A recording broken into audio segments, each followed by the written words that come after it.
Hello, good morning, good evening, good afternoon, Earthlings on planet Earth, wherever you may be.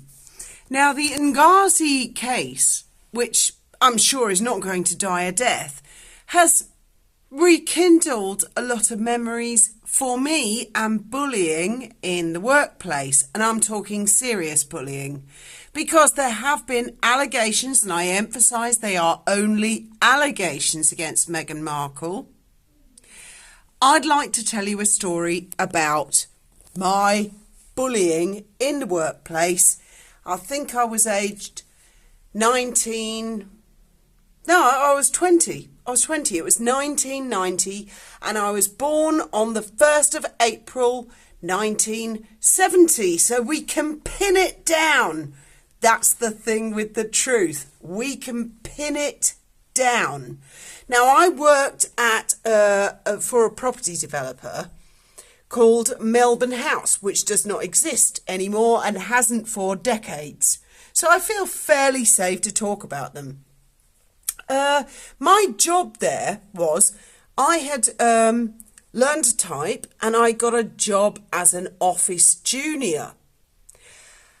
My job at Melbourne House was to be a receptionist in a business centre, which was basically the principle of the idea was that there were many small units rented out to various companies or various whatever the hell they were up to, and I had to pretend to be their personal receptionist, their personal typist, their personal secretary, each and every one of them.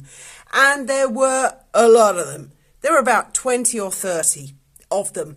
And I would get calls on the switchboard, and sometimes that involved fielding calls from their mistresses or their wives. This is like really bad.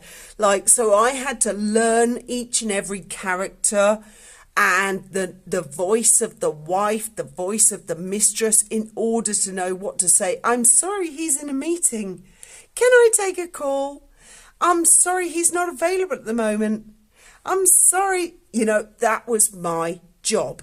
Now, I had a superior who was marginally more superior than me, called Nikki.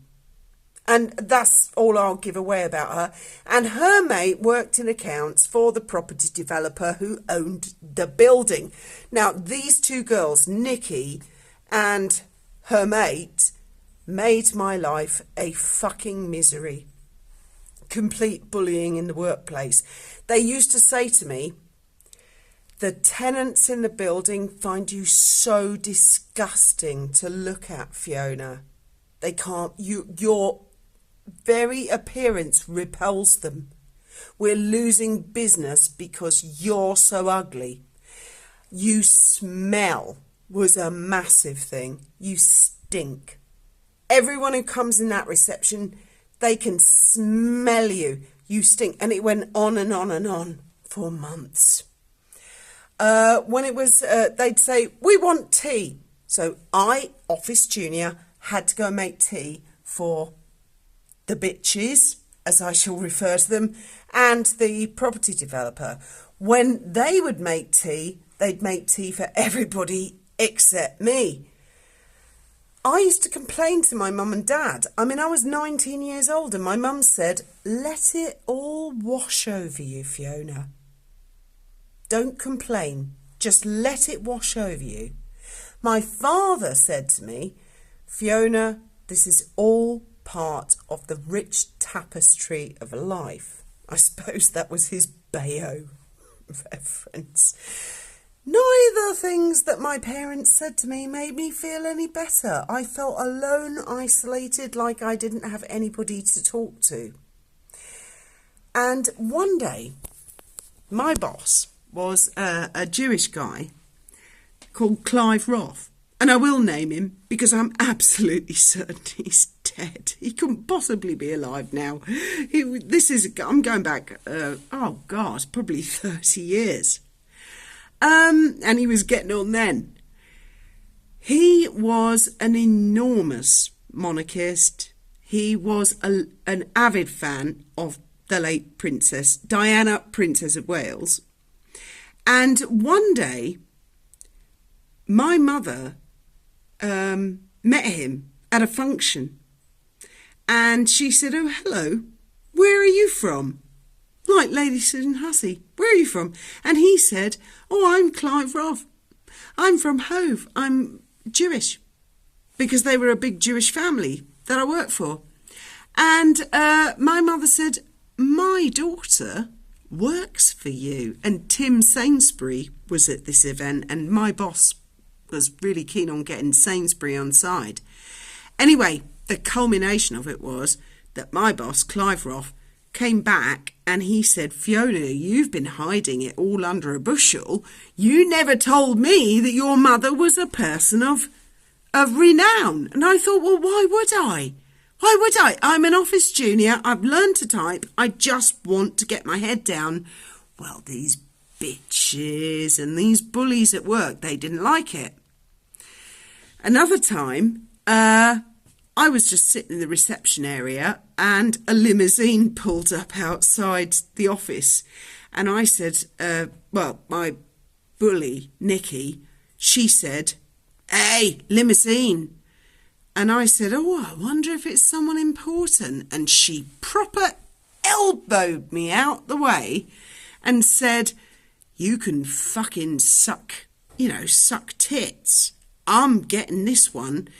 And the chauffeur got out the car, opened the door for the lady in the back. Lady in the back got out in a fake ocelot fur coat, high heels, minced towards the door. I was sort of sniggering. Nikki the bully was like, "A lady of renown.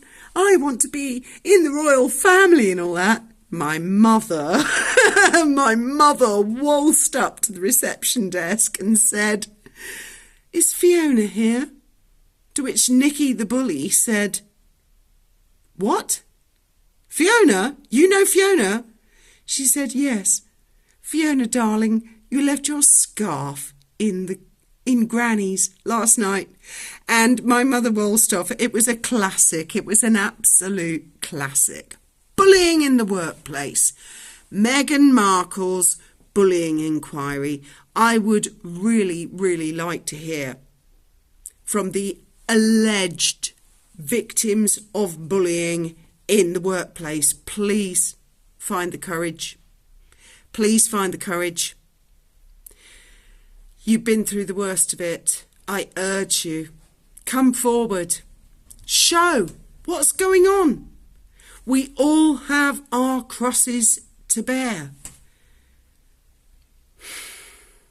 That's my hope anyway.